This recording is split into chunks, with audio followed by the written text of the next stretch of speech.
जज नीलेश कुमार के ऊपर लगे इस भ्रष्टाचार के आरोप पर अब सरकार का अगला कदम क्या होगा? जज नीलेश कुमार अगर वो दोषी हुए तो उनको बिल्कुल भी छोड़ा नहीं जाएगा। टीवी में जो चला था वो बंद हो जाएगा।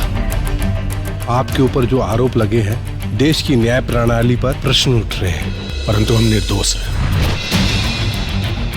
गरीब के बेटा न्याय की कीमत ओकरा मालूम बा, लेकिन छवि निमन होला से इंसान निमन होके एकर अंदाजा तू कैसे लगा सकता रहा? अरे का कांड कर दिए हैं। जिधर देखो जज नीलेश कुमार का चर्चा। और मैं अपने परिवार की कीमत पर अपनी बेगुनाही की आजादी नहीं चाहता। हमरा बेल खातिर कुछ करी पापा, लेकिन बचा ली हमके। जरूरत पड़ी तो हम पूरा अदालत खरीद ले।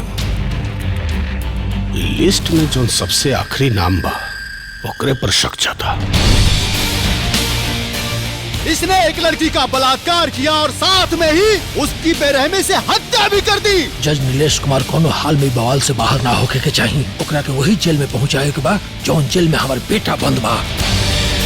आपके लाख कोशिश करने के बावजूद भी जज साहब बेदाग बच जाएंगे। ना हम कभी झुके थे ना कभी झुकेंगे। अभी उसको उसका खेल खेलने दो, क्योंकि हमें उसके बाप तक पहुंचना है। हमरा कोनो भी कीमत पे होकर छलांग के रोके के होखी। चुप मौका कहीं के।